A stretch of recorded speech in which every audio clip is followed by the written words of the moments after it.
Good evening. Welcome to the November 5th, 2019 board meeting. I would like to call, may I have our student members lead us into a pledge of allegiance, please? I pledge allegiance to the flag of the United States of America and to the republic for which it stands, one nation, under God, indivisible, with liberty and justice for all. Thank you. Roll call, please. Here. Here. Here. Here. Here. Here. Thank you. Regarding the next item, which is the approval of the agenda, I need to let you know that the agenda item for this evening, there is an amendment to remove item number 13.27, approval of contract between Michael George and NHUSD for 2019-2020. With that amendment, may I have a motion and a second to approve tonight's agenda amendment? So moved. Second. Discussion? None. Roll call, please. Aye. Aye. Aye. Aye. Aye. Aye. Thank you. We have two resolutions. Resolution number 020190, Native American Heritage Month. Member Canlis, would you like to read that? I'd be honored.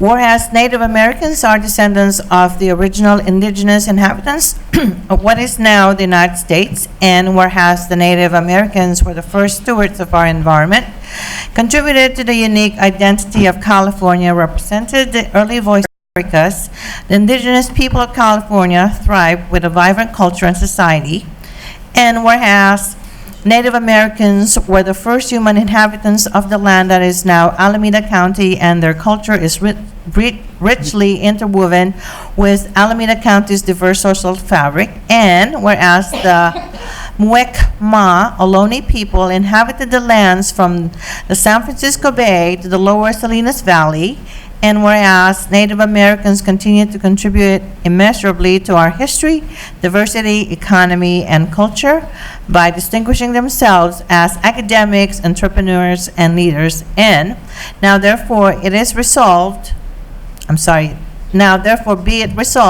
that the New Haven Unified School District Board of Education recognizes and celebrates the November 2019 as Native American Heritage Month, and encourages our communities to participate in appropriate observances with activities that celebrate and commemorate Native Americans as a symbol of hope and courage to all citizens. And be it further resolved that the New Haven Unified School District will work to support academic growth and cultural pride of Native American students in our district and county. Passed and adopted this 5th day of November 2019. Thank you, Member Canlis. May I have a motion and a second to adopt Resolution 020-1920? I move. Second. Discussion? None. Roll call, please. Aye. Aye. Aye. Aye. Aye. Aye. Thank you. Do we have anyone to speak on that or to present it to? We do. Joe Angeles is here to accept this Okay. resolution. May I ask the board to come down and present it to Joe? Sure.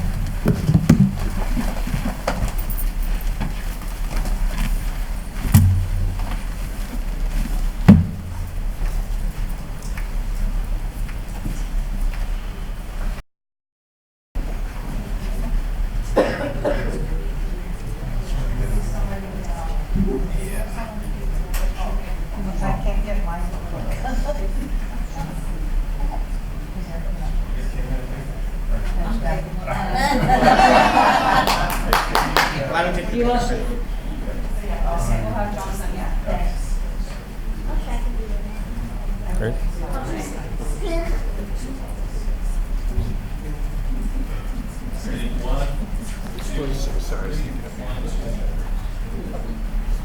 We get one there, one. Thank you.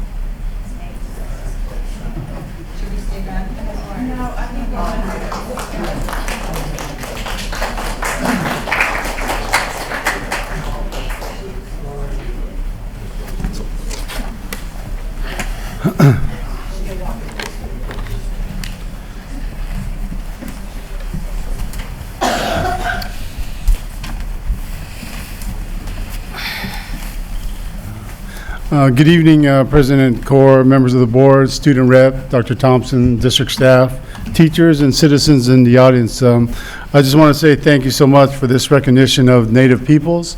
As we know, it's a big condition that needs to get recognized in very different ways, and I think this is one of the ones to really celebrate this kind of recognition.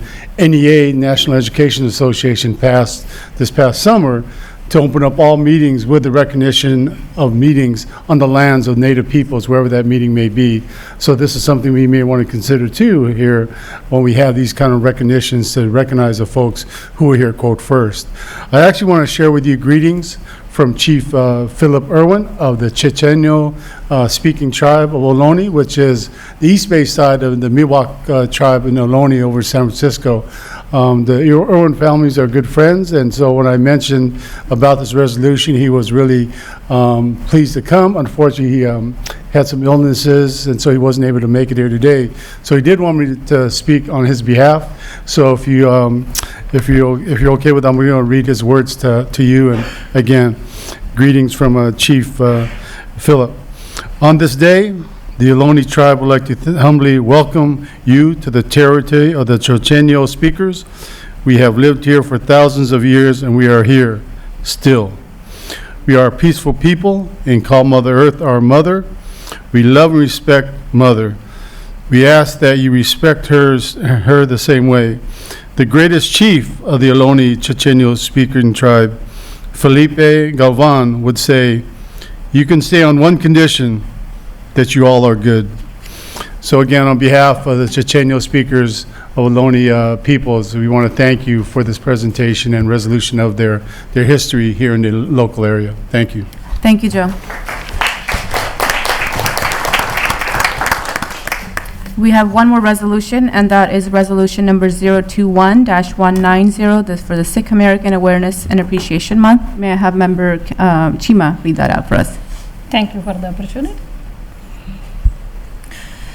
New Haven Unified School District Resolution number 021-1920 in honor and recognition of November 2019 as Sikh American Awareness and Appreciation Month. Whereas Sikhism is a monotheistic faith founded by Guru Nanak in the historic Punjab region of modern-day India and Pakistan over 5 centuries ago.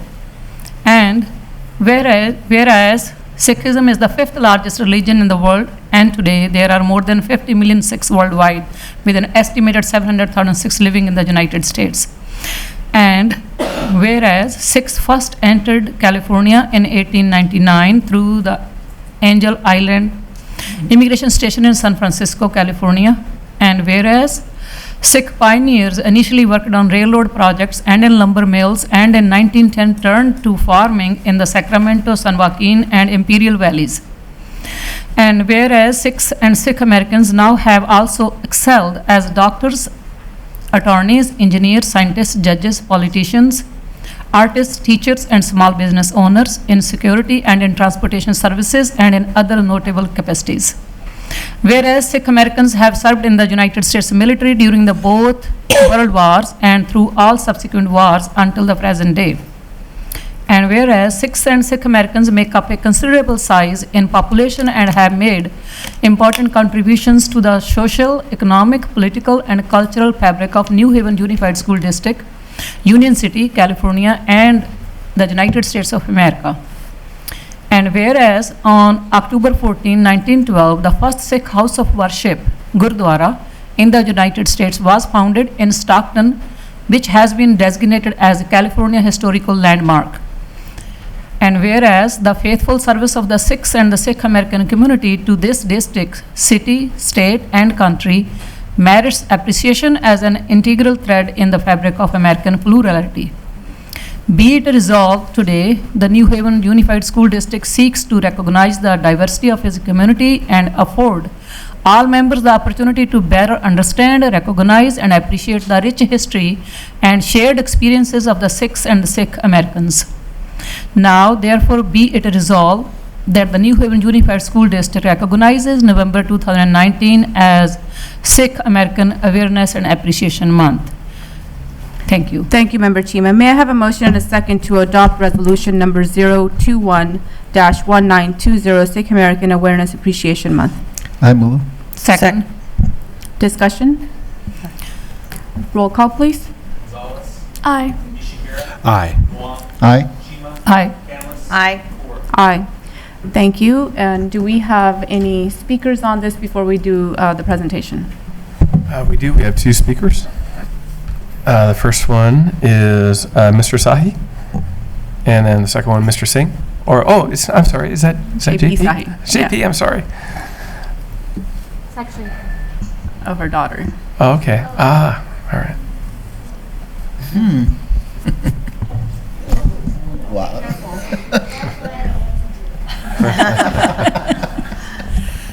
Vaheguru Ji Ka Khalsa, Vaheguru Ji Ki Fateh. Good evening, school board members and the members of the community. My name is Ikamjot Kaur Sahi, and I am a third grader at Guy Emmanuel Elementary School. On behalf of the local Sikh community, I would like to thank the school board for its proclamation recognizing November as Sikh Awareness and Appreciation Month. November is a month where we celebrate the birth of the first Sikh Guru, Guru Nanak Dev Ji. Guru Nanak Dev Ji taught Sikhs that all human beings are equal regardless of skin color, wealth, caste, and gender, celebrating 550 years this year. November is also the month where we celebrate those who perished during the 1984 genocide. This year we're highlighting the three principles of Sikhism: Nam Japo, meditation, Git Karo, and an honest living, and Vanshako, share with others. Sikhs have lived in the United States more than a century, with many settlings in Union City over the past few decades. They have made important contributions to life and economy of California for many years. Please join us to learn more about Sikh heritage and culture and our local heroes by joining us at Haywood City Hall on November 9th. Thank you. Vaheguru Ji Ka Khalsa, Vaheguru Ji Ki Fateh. Thank you so much, Ikamjot.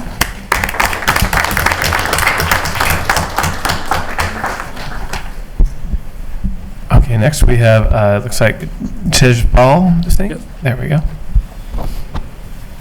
Vaheguru Ji Ka Khalsa, Vaheguru Ji Ki Fateh. Good evening, board members and my fellow citizens. My name is Tejpal Singh, and I am a parent of two students attending IVC Middle School. I'm here tonight as a representative of District Punjabi Parents Advisory Group.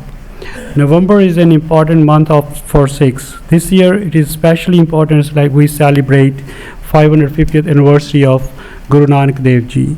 Sikhs first started settling in California in early 1900s, making their ways to the areas such as Union City in 1960s. They have contributed to the local economy coming from different backgrounds.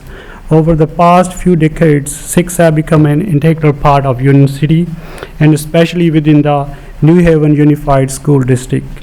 There are Sikh children attending each of the schools within district. We are proud to have a Punjabi language program in James Logan High School, and students are able to transfer credit from this program to the local universities. There are also several Sikhs who are proudly serving New Haven School District as the teachers and in other roles. Our student host even throughout the school celebrating culture events throughout the school year. These events allow the students to showcase their culture and identity. Superintendent Thompson, school board trustees, District Punjabi Parents Advisory Group, and the local Sikh community send a sincere thanks to recognizing November as Sikh Awareness and Appreciation Month. Thank you very much. Vaheguru Ji Ka Khalsa, Vaheguru Ji Ki Fateh. Thank you, Mr. Singh. So if I can have the board members join us and we can present the proclamation.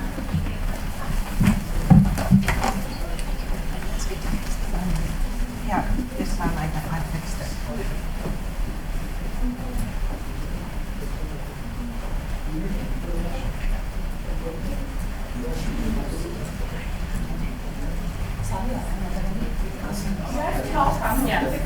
Everybody come join us.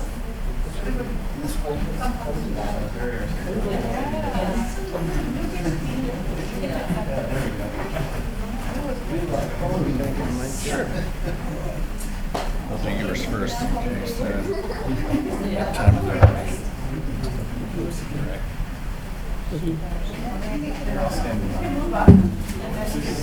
don't think any of us have that wide angle of a lens. No. We're probably going to have to stack up a little bit.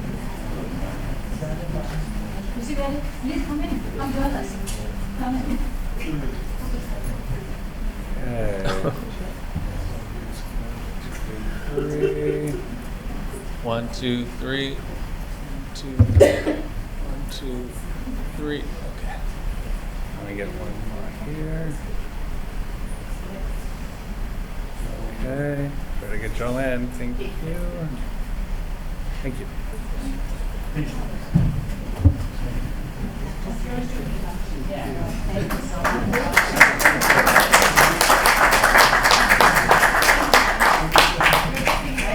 You're welcome.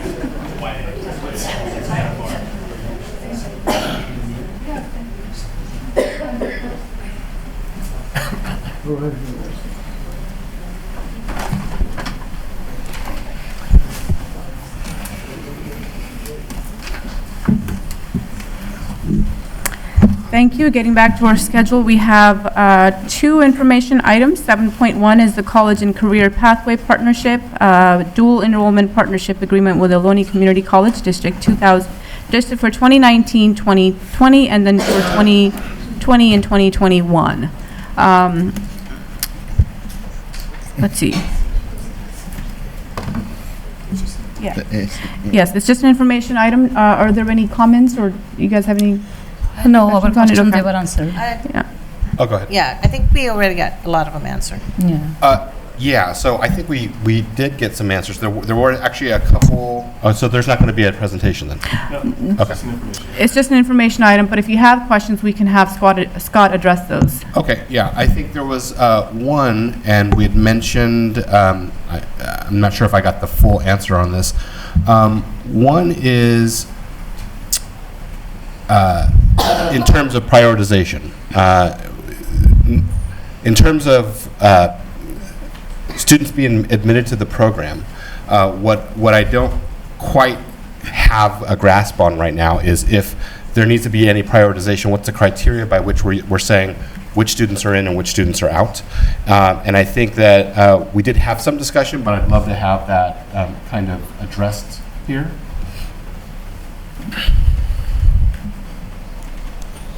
Good evening. In terms of our agreement that we are entering into with Ohlone College for our students for dual enrollment, we are at our first initial steps in providing this opportunity for our students. And what was provided for the board for review in your appendix to the agreement were the courses that we are considering in offering to our students. In working with James Logan High School, students will be given information in terms of what courses are available and surveyed in order to determine interest. From interest, we'll be able to determine what course, number one, we will offer, and number two, is the number of students to be able to compose the class. Again, we are aiming for a class of 30 to 33. The class can go as low as 20 if need be. And in terms of priority at this point, the filter that we are using is students that would need additional credit toward graduation would be given potentially priority. But again, the number of sections would be dependent on the number of classes. So let's say we have 60 students. That would be sufficient for 2 classes in terms of the agreement that we would have with Ohlone. Again, these classes are for not within the school day at this point, where that's not our interest. Our interest is for these classes to be held after school hours, and students who participate would be able to earn credit at Ohlone as well as in your district. And each of the enrolled students still get counted full ADA since it's after school, correct? So we would not collect ADA for after-school participation. We would collect their ADA for the students who attend during the school day, just as they normally would. Okay. So the classes will be held on our campus? I'm sorry? Classes will be held on our campus, James Logan campus? At Logan is our intention for the classes to be held after school at Logan. Okay, thank you. Will there be any hybrid classes? Not at this time. Is this the first time we're doing this? Yeah. Okay. It is, and one of the questions I think which was posed were our surrounding districts, who else are entering into agreements. Our understanding is that both Newark and Fremont are also working with Ohlone to create this agreement. We're sort of at the front of the curve. Our agreement is coming before a board for consideration initially, and so we will progress once we make a determination or acceptance into our agreement. But there are other surrounding school districts who are also partnering with Ohlone in order to provide this opportunity for their students. Are we using their teachers or are we using our teachers? Teachers would come from Ohlone after school in terms of a professorship, coming to be able to teach the class, just as they would as if it would offered at Ohlone. It would just be on Logan campus for Logan students. And they get double credits for Ohlone Dual enrollment, cover correct. the A to G requirements? Correct. Okay. Thank you. Okay, this is the follow-up for the last time that Ohlone College, the board coming here to talk this program, right? The dual enrollment to the program. I think the last spring and they come to visit. Yes. It's a Yes. Okay, I'm still confusing the one things and yes, and I understand this program. How about to the Chabot College? I mean, we have the same program. Correct. We have agreements which we've already created with Chabot as well as Ohlone. Okay. And so again, James Logan and being able to work with their student body, determining based on interest. And we have agreements so that both institutions potentially could at some point provide that opportunity as well. Okay. So, Member Chima, yes. So part of the question Jeff already asked is that Chabot College, we have similar agreement with the Chabot College? Correct. Is it the new one, or I know sometime, some years back, there was a similar effort This is to first- start from the Chabot College, when my son was in the high school, I remember. So I think those efforts, they were not successful. So is this the new process we are? This is a new process Okay. that we brought to you a couple of board meetings ago to consider Okay. with Chabot, and then this is the agreement with Ohlone. I see. Thank you. That's it. Just clarification, because the classes are done after school, there's no conflict with negotiations and using our own teachers? The Chabot and Ohlone, both after school hours, if our teachers are also interested in working through Ohlone or Chabot to be able to teach the class, it would be through their institutions I see. and be able to do that. Thank you. I have a Any- question. Yeah. Does this only apply at Logan, or for students at Independent Studies in Conley can Yes. also Good question. go to this program? That's a great question, thank you, and I should have probably clarified that. The classes will be held at Logan, but students who are also students enrolled at Connolly as well as Dakota School for Independent Study can also be enrolled and attend. Okay. Just one last comment. I know in the past, we've had some middle school students that are taking classes at community colleges. Will they be eligible to take these?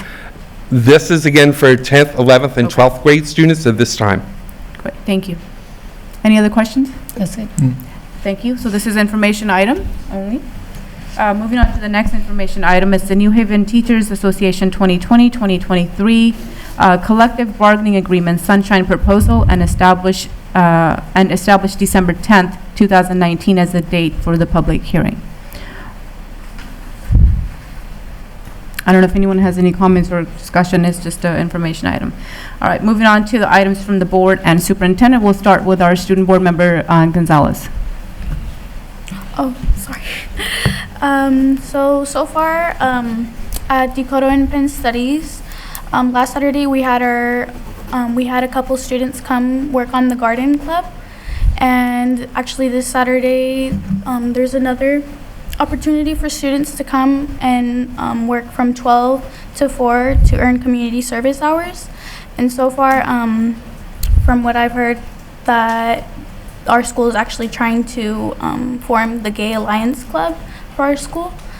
And that will be, that the advisor would be Miss Thorne, and she will be getting more input on this from the students. And at Conley, actually last week, the volleyball team called the Warriors won a victory battle against Redwood High from Castro Valley, and they will be they will be battling in the league championship Thursday in San Jose.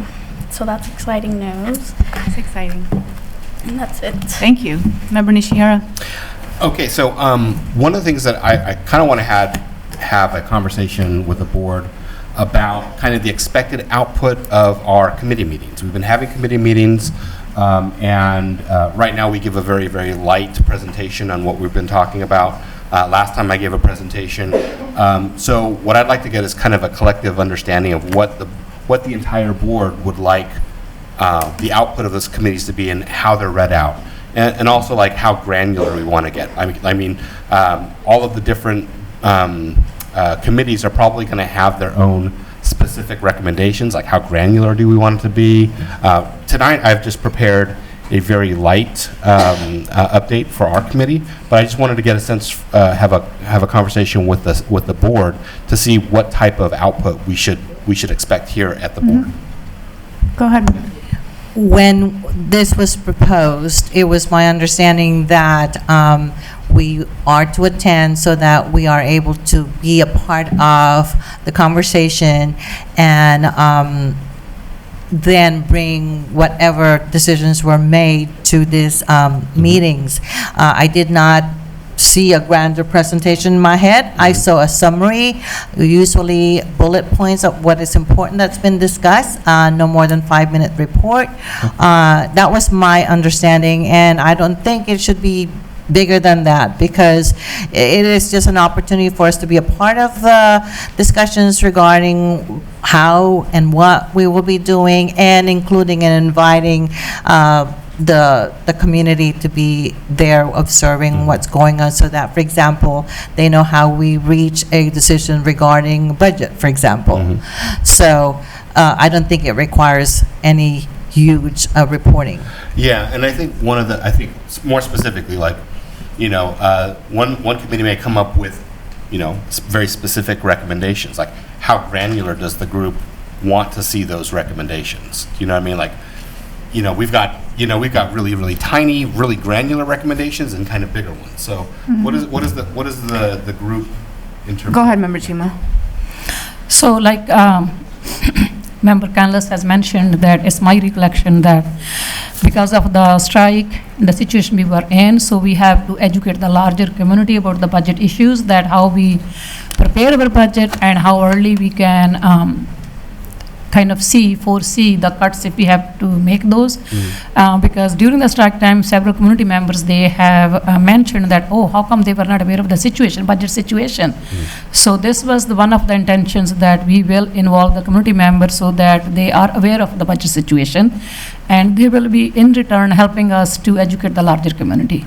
So, so far in the last subcommittee meeting, I have not seen many parents participating, but the intention was to bring those parents who were they were advocates of the, you know, how we handle our budget. Yeah. So bring them in. Some of them, they were like CPRs and accountants, and if they can come help us or see the budget, at least, you know, that we are not hiding any money. So also more community members, better they understand the budget process, better it is for the community to participate. Same thing for the advocacy, communication advocacy committee. I think the goal was to, because we have so many good programs in our district and they are kind of not lauded enough, so we will have a plan so that we can make them aware that we have so many good programs, so that more students and parents, they can trust our system and participate. That's my understanding. And I think the outcome was, like you said, the outcome was supposed to be, we will be bringing the recommendations to the full board so that they can decide on how we want to move forward. That's correct. And I think what Member Nishihara is really saying is, because I know last time he had a presentation, and I guess maybe, you know, you felt like, oh, maybe do we need to do something similar next time, right? And I think these committees they're, in my mind, they're working sessions, right? For us to brainstorm, get feedback from community members if there are any participations from members. I would prefer that the reporting out is at least done by a staff member, because they have, at least as far as what the information we have discussed, if there are any bigger reporting outs that needs to be done, other than what actually took place what we did, what we talked about, those are reporting us that what we do. Similar to what you guys came out with last time, and Annette actually did a presentation on the budget, right? Communication advocacy is a little different, and I think we don't really necessarily have a designated person who does that task. So certainly, between you and I, we can report that out, but I think anything major, anything milestone-wise, I think we should have probably a staff prepare a presentation for the larger community and for the board. Yes. So does that answer? I think so. Yeah. I think so. So for example, today when I wanted to report out, I said, well, maybe there's a list of recommendations, but like as fine-grained as consolidating our email communications down to like one channel. Like, is that something that you guys even care about, or do you just want to take the recommendation from the committee? You know what I mean? Well, that's very granular. Go ahead. Well, I think the purpose of the committees is to make sure that we're all informed. So I see it as twofold. As she has mentioned, the idea of having the staff reporting the outcome is important, but it's also important that we, at least two of us, are there to see how we arrived to there, and that we have thought this through, we've discussed it, and we are now making that recommendation to the board. I think what he's saying is that the things that we discussed, do you really want to go into the granular detail? Oh, we're just, we're talking about, merging our email systems into one. Do you care for that, or do you trust that the work has been done, with the recommendation of the two board members and the staff who has an expertise, and we may have a consultant, that comes in, like we had Lauren from City. So for me, I just thinking, and we just need very briefly whether the communication, we don't need to have too much detail, and at least you get the other people to aware that you only have two presented the committees, and other three just to know what do you plan to do. I think the milestones should be lengthier presentations. These ongoing meetings that we have, we probably don't have to get into too much details. Right, but it's good to know what you are recommending, but that's not a decision made by the entire board at that point. It's just, it's something you're recommending, and then we look at it and we discuss it as a team at that point to make a collaborative decision. Yeah. But at least you will let us know how you arrived to that, perhaps something we haven't even thought of. Yeah. By the way, I think you've been doing a good job, Max. Yeah. Definitely, yeah. Okay, will that be all, or do you have other items too? That's all I had. Okay, Member Wong? Oh, I don't have too many reported, and I just come back from the meeting, and I was very sick, and I'm still sick now, and try to recover. And I'm glad that the two meetings were canceled. I was supposed to go into the Santa Rosa to the training, and it's canceled. Thank you. Sorry about it. I do so much work and make an appointment and canceled. Yeah. I'm very excited, waiting for the next the conference, the CBSA, the annual conference, and that's in the first week of the December. Yeah. Very good. Thank you. Member Chima? I was able to attend a few community meetings after our October 15 meeting. Last Sunday, actually, Congressman Swalwell, our congressman, he held a town hall with teachers. And many of our teachers actually participated, so I get to listen firsthand how our teachers feel. And common issues we all know is the funding, and other... I'm glad he talked about that. Yeah, and also some teachers, they did mention that they don't feel valued by their district, so we need to do something about it, how we have a better relationship with our teachers and how we can support them. So that's the two things I brought from that session. On October 25, I attended the Silicon Valley Leadership Group annual luncheon in Santa Clara. So there were many elected officials from state legislature. The topic was mainly how to better serve our Bay Area, Alameda County. So bigger issues, they were housing, transportation, and excellence in education for the 21st, 22nd century workforce. So those were the three main topics, and there were Mayor of Oakland and Finama and some other Betty G, they had the live kind of question answer session over there. So main is they are expecting the education leaders, they were included in this conversation because they want to get this message to the schools because we need to prepare our students for the 21st century jobs. And on October 24, I also attended a hate crime forum. It was hosted by Assembly Member Kenson Chu in Milpitas Unified School District. So school bullying was one of the major topic, and some of our students, they participated there as well, and they shared their concerns about the bullying and how we can, they are working on to pass a resolution in the California legislature to make our state a compassionate state. So that we take care of everybody in the state at the bigger level. On October 22nd, I attended a presentation about the Filipino history, because October was the Filipino History Month in Union City Library. And it was good to know some more history in depth that how minority communities, especially Filipinos in that presentation, they have struggled over years and how much they have contributed to make this a better world or for the working people especially. So there was a lot of new information for me. Thank you, Linda, for letting us know about that, but I could not stay for the resolution part in the Union City Council, but I did attend the 2 hours presentation, Union City Library. So it was very informative. Thank you. That's it for me. Thank you. Member Callis. Right. I was wondering about the teacher town hall. I was going to ask if anybody here did attend the teacher town hall sponsored by the congressman. I'm glad he talked about the budget. I sent him a list of things because I could not make it, so he talked extensively about the budget, I hope, and that there's a great need for that. So thank you for attending. I did put that out there, and I know this district did too.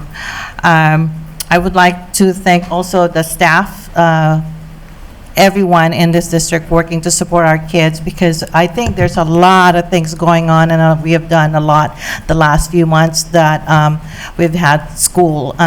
So I am very impressed by how much work has been done collaboratively with everybody working together. So thank you for a very positive tone right now. Thank you so much.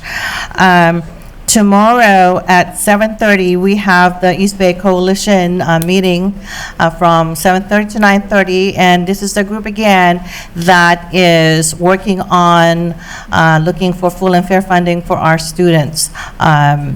So it's looking good. We're not there yet, but it's a good step forward. So I think our superintendent and a few board members are attending this. So thank you for making this as part of your priority. I am also looking forward to our next conference for CSBA. And as Ms. Jimas mentioned, thank you to the Union City Library and the City of Union City for recognizing Filipino American History Month. And also thank you to this district for recognizing the Sikh community and also the Native Americans through a resolution. Thank you. Dr. Thompson. A few things here. First, where I always start until we adopt our goals and our action plan. Just an update on that. I've drafted goals based on the feedback I got during the listening and learning phase of the process. And I'm in the stage now where I'm vetting those with different groups of our key stakeholders. We have the President's Council, D3A, we have Guiding Coalition, NHTA, and CSEA will be next week, and then I'll bring all of that feedback, make revisions, and that'll all come to our work session in November, just to make sure everybody's aware that second meeting in November that we have, I believe on the 19th, is not a regular board meeting, it's a work session where we'll be sitting down here, I'll be sharing all of that information with you, getting your feedback, and then taking it back for one round of revisions before I bring it to you in December formally. So that's where we're at with that. This one is an interesting one for me. I think I'll take this time to publicly address a rumor. I love rumors sometimes.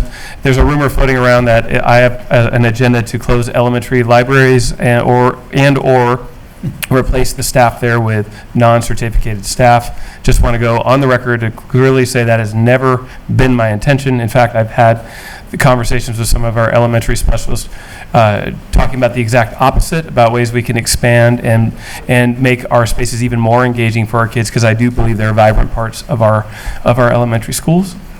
So just wanted to get that out there formally.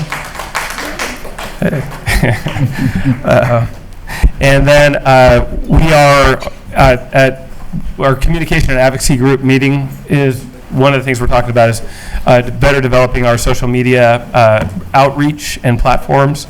And I've started that process on my own a little bit.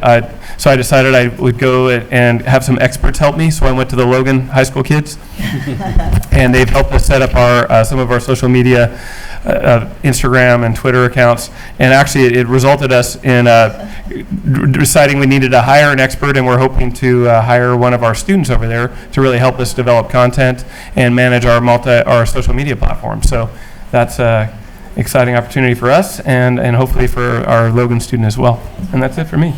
Thank you, and we look forward to actually, meeting her and talking to her tomorrow as well. All right, moving on to the board committee reports. 8.1 is a report from the Budget and the Finance Committee. We don't have a meeting until next week, so there is nothing new to report. Thank you. And then as far as the communication and advocacy. Okay, so things that we've done since our last update, we've had a meeting. We've met with the San Leandro Unified School District, as well as at our last meeting, we met with the City of Union City, communication managers or directors at both of those sites. We also met with our current website provider, EdLeo, and EdLeo gave us a good overview of the site, of the offerings that we have as a part of our package. And we also performed a very light retrospective on the communication on how we did with our power outage. A couple things that we found. Both organizations that we talked to, we talked to those two organizations specifically because I had some familiarity with the City of Union City based on my previous experience with the Economic Development Advisory Team. Superintendent Thompson had experience with San Leandro. That was his previous post. And both of those organizations have made a concerted effort. They both were where we are about 5 years ago. And so we had each one of them kind of walk us through their process. I won't go too exhaustive into it, but there's a couple commonalities. Both organizations tied their work to some type of strategic framework or a strategic document. And that's one that Dr. Thompson will be reviewing with us in December. Both organizations underwent extensive branding exercises. That's another commonality. And both organizations have figured out a way to get a full-time communication manager for those districts. Those are some commonalities. In talking with EdLeo is our website provider. We found out there's a ton of functionality that we're not actually taking advantage of, and so we're paying for stuff that we're not actually getting the full advantage of.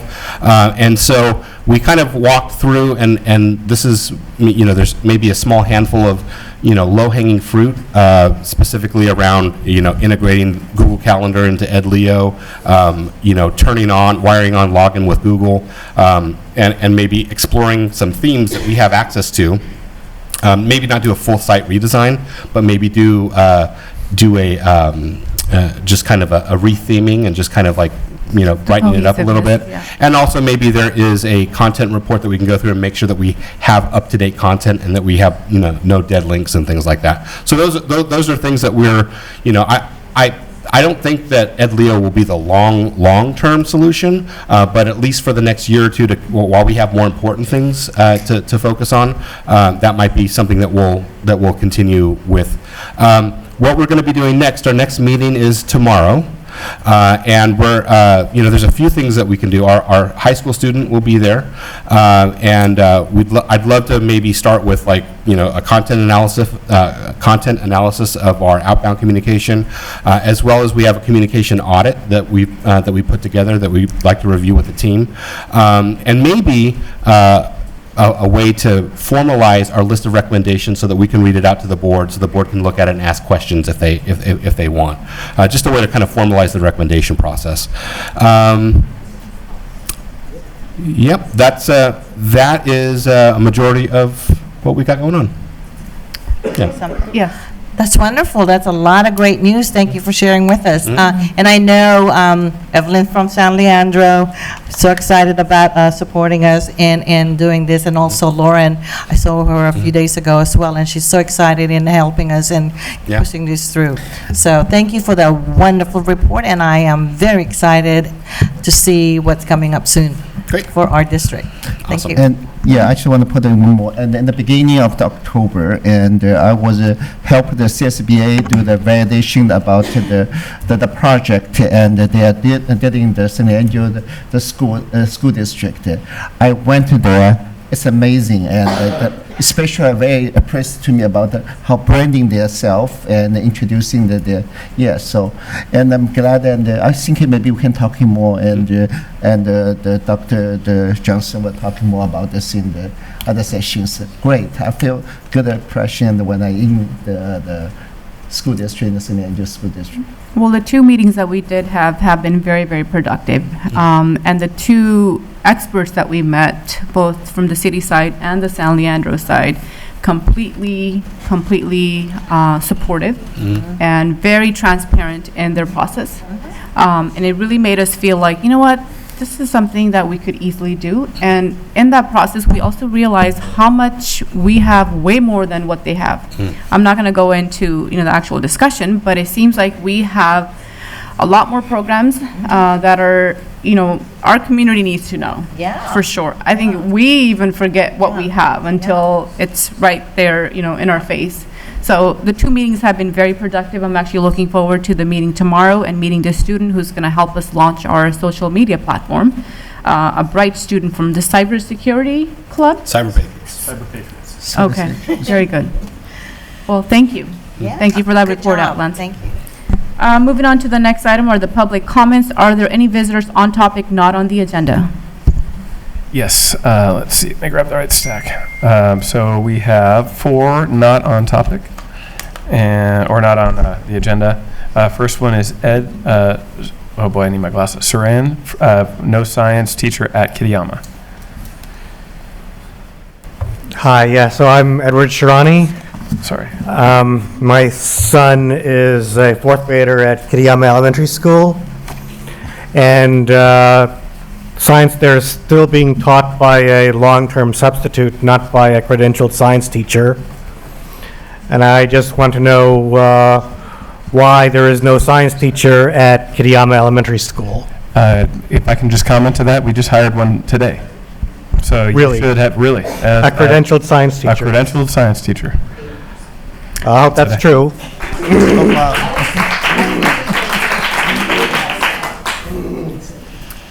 Thank you. So the next speaker is Evan. Is that you, Evan? Do you still want to talk now that you know you might have a science teacher coming? Yeah. Tell me about the new science teacher when he comes. I'm interested. Yeah. Yeah, ask when they're going to start. Yeah, go ask when they're There going we to go. start. Nobody can help. So when is the new science teacher gonna start working at Kitayama Elementary School? Derek, do you have a start date? Oh. So right now, We usually don't engage in a discussion or dialogue, so if you guys have questions, we can certainly address those. Derek, if you can get, or, yeah, please do. well, because right now, we're using, the substitute right now in our school is just using it's like an online app called Scratch that's not really science right now, and it's more, it's just like creating stories and like doing projects. It's more of a media thing instead of science. So it's not really what. Thank you. Thank you. Okay. Next, we have Jennifer Rivera on elementary specialist issues.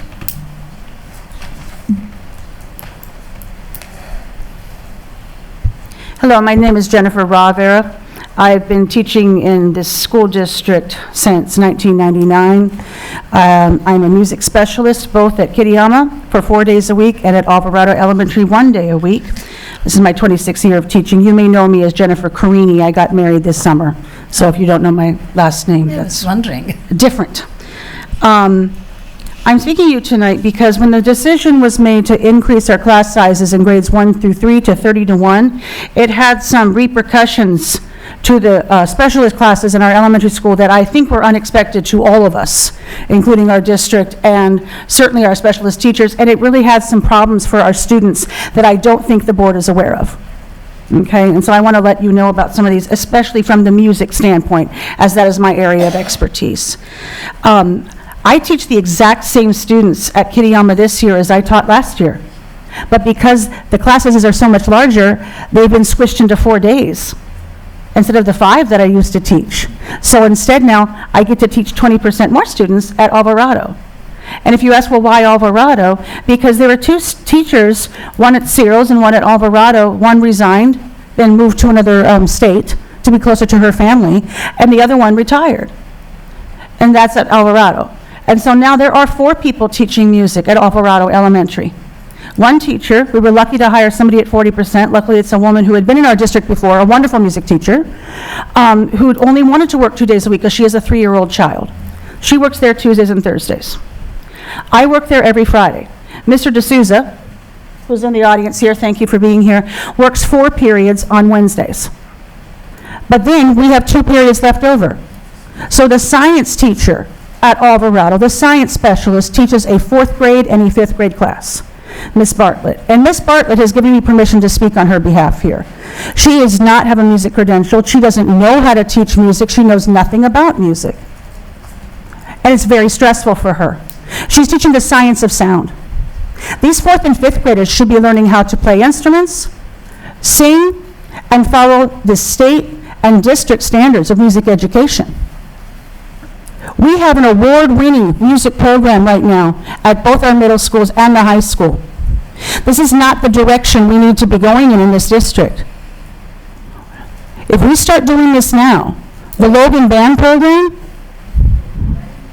the Logan Choir program, I know Mr. Nisha here, your daughter has been involved in music in this district.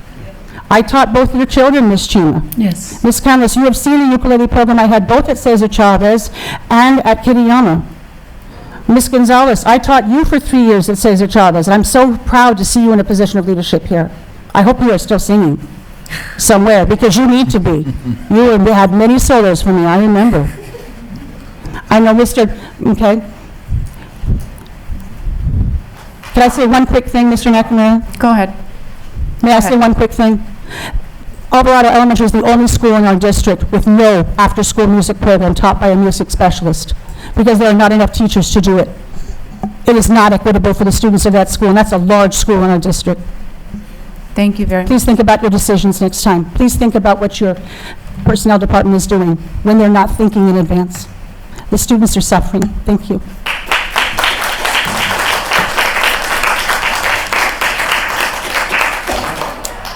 Okay, next we have Roland, library specialist at Logan. So I just want to go on and say on the record that the business side of the website looks really nice, especially thank you, Superintendent Thompson, for taking initiative on that.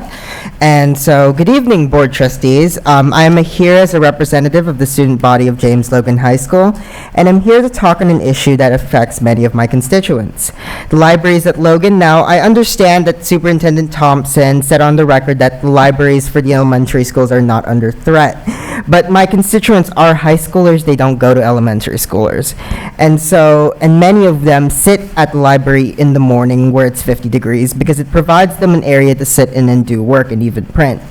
I'm here today to speak on the fact that our libraries are very important and they need to be fully staffed, as they are not currently at Logan. They used to have 2 FTEs, now it's 1.5 or 1.75 as I heard, and it should be 2.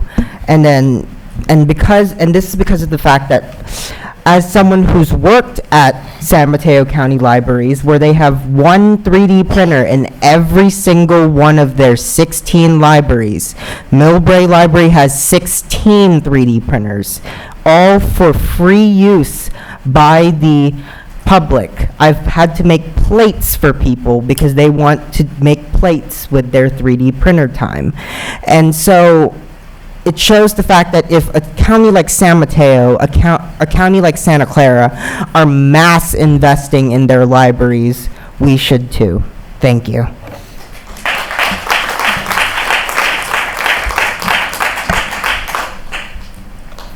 So we're on the non-agenda? Okay, so the items that are not on the agenda, that are on the agenda, excuse me. Okay, so we have two speakers. Roland, you're up again on the public hearing on the waiver. So thank you, Ms. Valdez, for sending that information to me. Now my speech is kind of weirded out, but I just want to make sure that this is not involving the map. This is not trying to subvert the county's power in, in making sure that that the fitness of these maps are viable.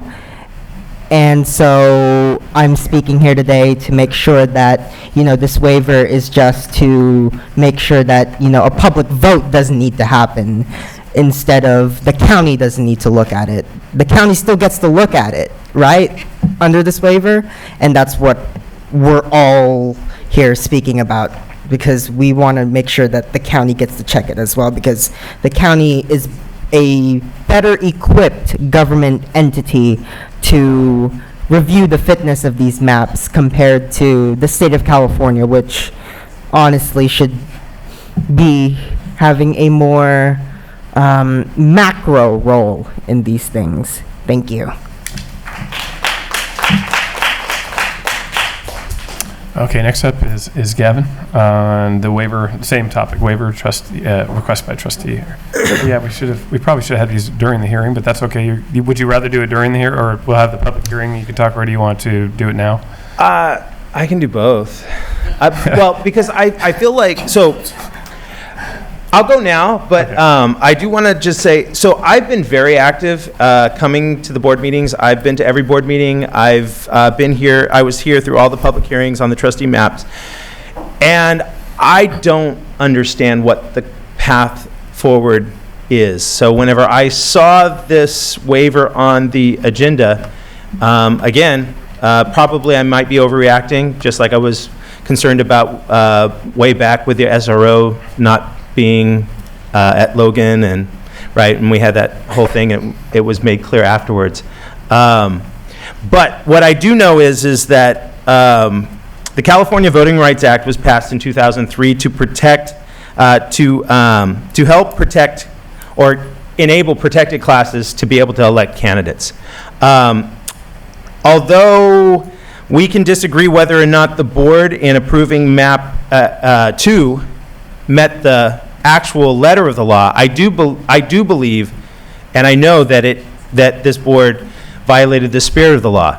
The protected class that was being targeted to enable them to be able to elect candidates was Latino, Hispanic citizens of Union City. And the area that was created for them to have representation, Area 2, will not be able to vote until 2022, and that area may and will likely be changed again before that election because of the 2020 census. In the waiver, there's a part on Part E that says that the district must comply with Education Code sections 30050 and 33051. On Part Section .5 of that, let me just get to it talks about that the state board shall approve any and all requests for waivers except for those cases where the board specifically finds any of the following. And .5 says guarantees of parental involvement are jeopardized. I don't know how parental involvement can not be jeopardized if parents living in Area 2 do not get the opportunity to vote for a district representative until 2022. I find, again, this map is very problematic. It looks like the board voted to preserve their own standings as incumbents. And I'm educated, I'm involved, and I'm confused in this process. Imagine people who are living in Area 2 that don't have a college education or a master's degree or linked into this process. Do you really believe the process that you guys went through was fair to them? I do not.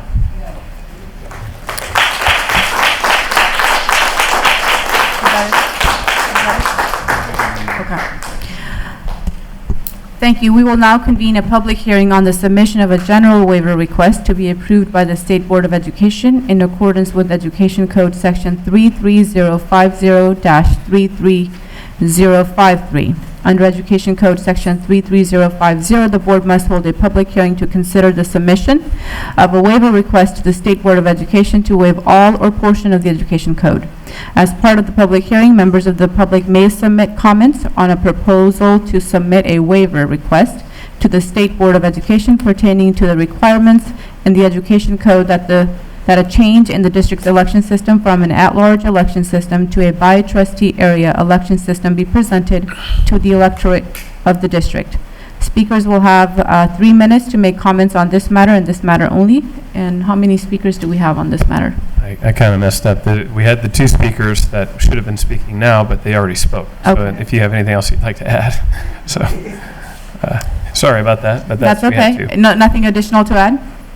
All right, thank you all for your comments, and the public hearing on the submission of a general waiver request to be approved by the State Board of Education is now closed. Thank you. Moving on to Section 12, the action items. We have 2. All right, so now that the board will now take consideration of item 12.1 concerning the adoption of resolution number 019-1920. May I have a motion and a second to adopt the resolution authorizing the submission of a general waiver request to be approved by the State Board of Education concerning the district's transition to a by-trustee area election system? So moved. Second. Discussion? Roll call, please. Aye. Aye. Aye. Aye. Aye. Thank you. Moving on to the next item is the approval of the master service agreement for online mobile solution for student registration. May I have a motion and a second to approve the master service agreement online and mobile solution for student registration and re-enrollment? So moved. Second. Discussion on this matter. Yeah, I'd like to discuss. One of the things that I wanted to kind of note is that in our IT systems, one of the things that I've noticed from the beginning is that we tend to buy chunks of technology and only use a part of it. EdLeo is one that we talked about. Q Communications is another. We tend to have a bunch of different fragmented things. Schoolman, I think it does. I think it's very promising. I think it can do a lot of different things. What I think that I would like to do is kind of be able to kind of kick the tires a little bit and see if there's any other solutions that we have. What I'm concerned with is that this is a relatively expensive piece of software, and it does like one thing. And it's it does registration, and it does it really well. Don't get me wrong. But I think that if we're going to be spending this kind of money on, it would be, even if it was, I mean, it's like $38,000, I think it is. It's money well spent, for sure. I think the only thing that I'd like to do is maybe just tap on the brakes a little bit to see if we can maybe do a little bit more due diligence, if there are systems that we have that might be not such a big investment, but for us to get the same Return. output, the same return. And I guess what I'd like to do is just table this for like one meeting so that we can kind of get our heads around, because this came up pretty quick and we didn't get a chance to really kind of dig into it. That's kind of my feelings, yes. Can I have a question? before this was recommended, was there other options that we have looked at, and why did we decide for doing this one? There really aren't any other great options I'm aware of. There are other programs out there that will, for example, even our own school information system likes to promote their own product, but it doesn't have an app-based, mobile-based registration component. There are other organizations that are trying to do this. The reason why this company is successful is because they only do one thing and they do it really well.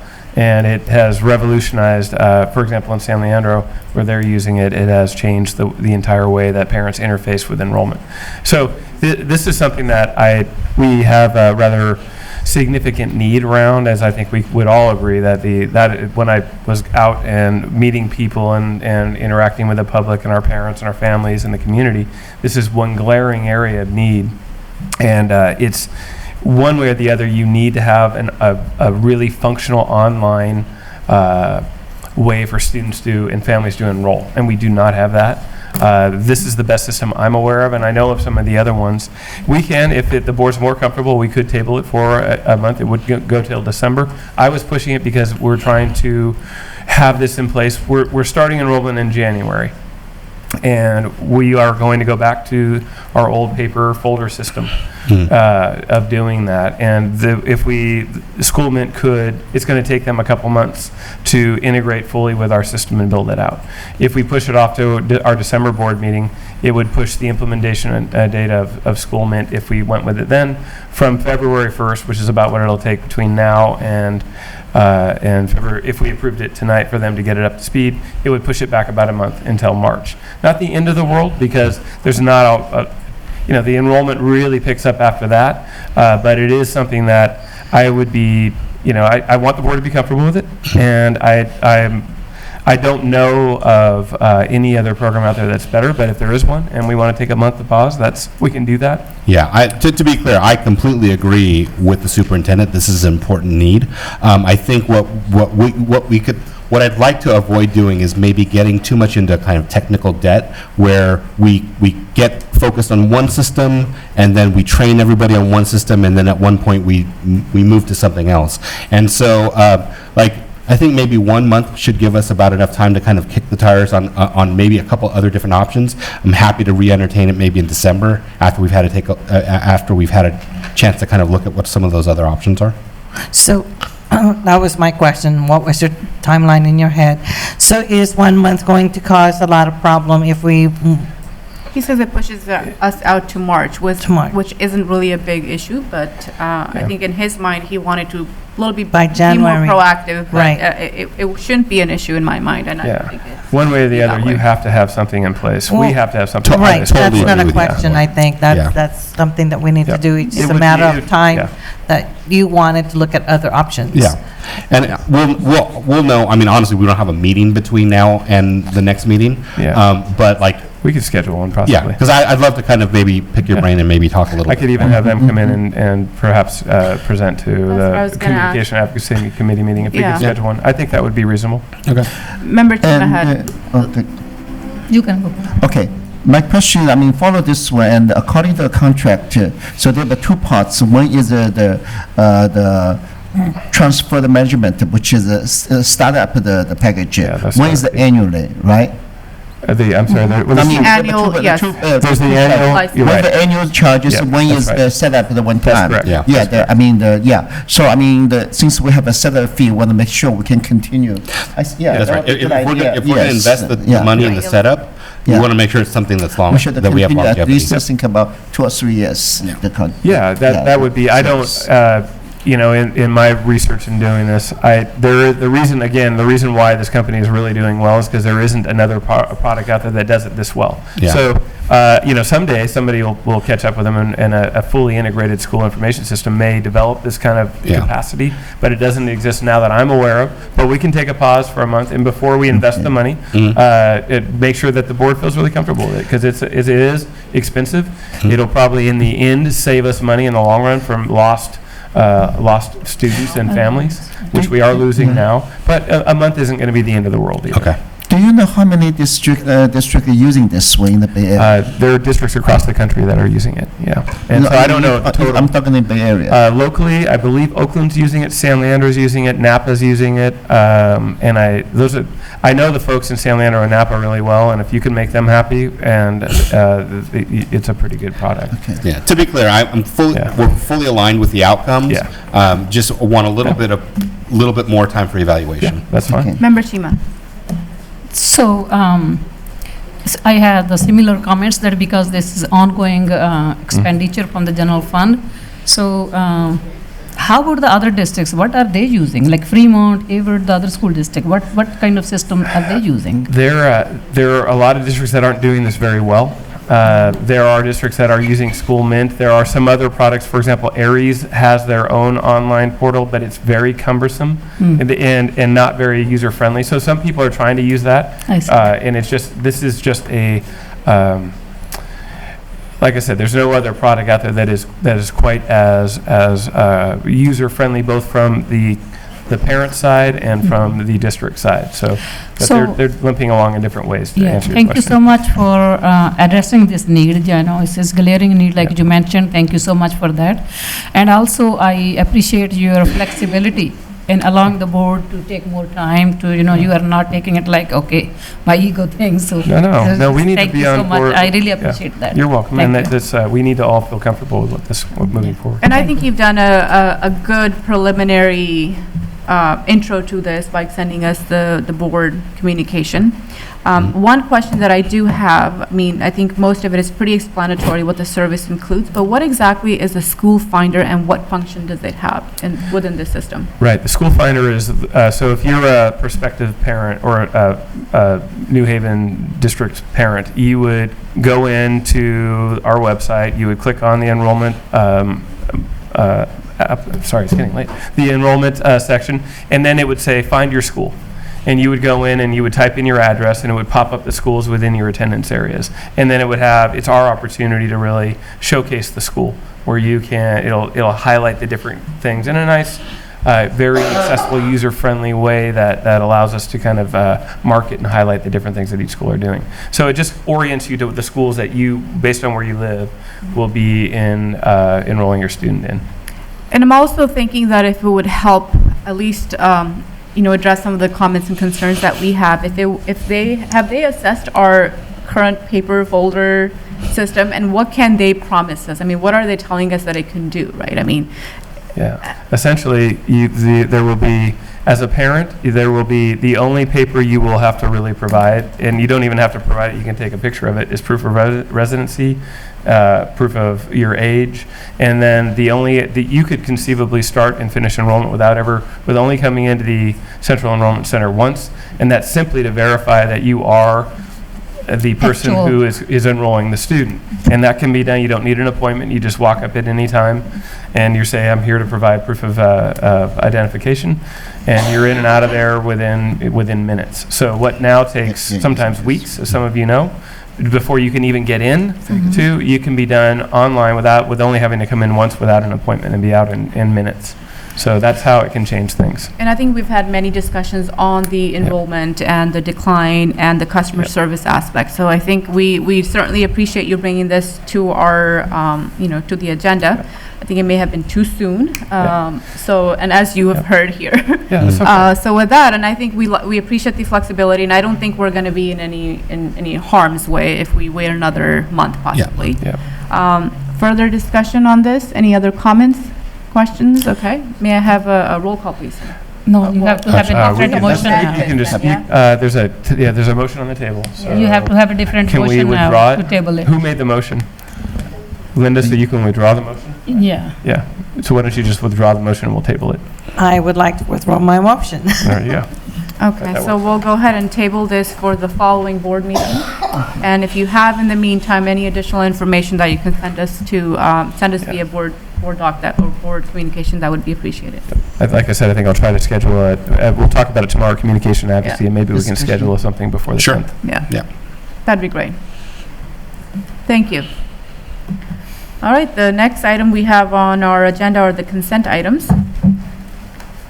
So are there any items, Well, first of all, may I have moving on to the, may I have a motion and a second to approve items 13.1 through 13.20? No, you have to have, if there is any Well, questions, before you have the motion. I think we decided to go the other way. Yeah, move in second and then Yeah, discussion. we're going to move and second it first, Okay. and then if there are any items that we would like to have it discussed further or have questions on, then we can address those.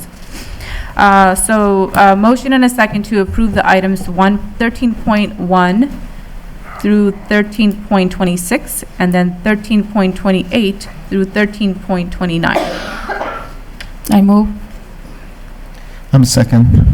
Okay? Discussion on that.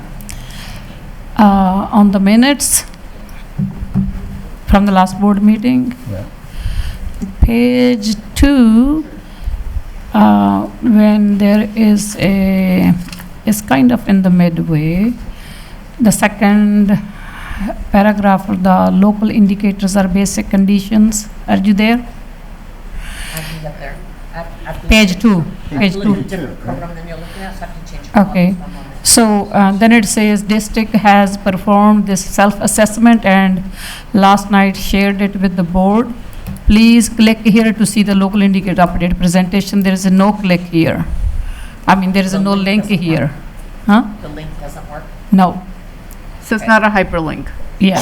Probably need to include a link there. Page 2, which line?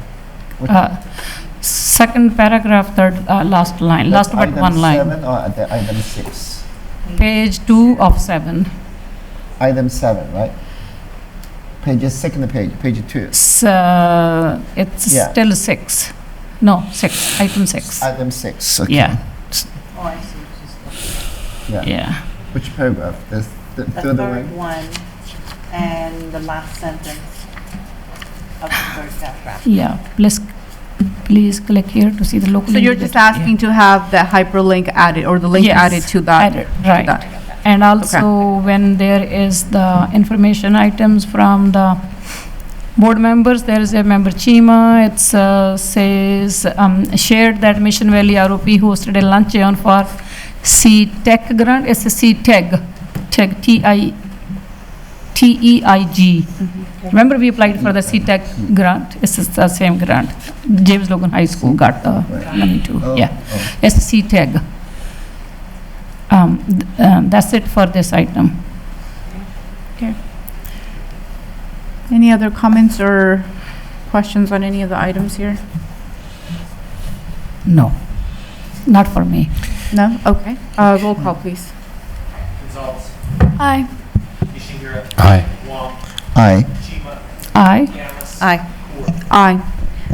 Thank you. Now, are there any items that you wanted to have removed for additional discussion? We already approved them. I No. think we just Okay. approved them. Sure, thank you. And moving on to the last item, it's the board consensus. Are there any requests of the staff? Or any updates from the staff for the items that we've already had? We're still moving towards the bathroom. We haven't done much since we talked last, but the plan is to still have those in place by the new year. Do we have the enrollment data yet? We do have enrollment data, and we'll send that out. Yep, we don't have that right now, tonight. Yep. Thank you. Please And send I it think to we all had of asked us. for each site, right? So if you Yeah. can get that to us, Yeah. that'd be great. All right, well, there being no further business before the board, this meeting is adjourned.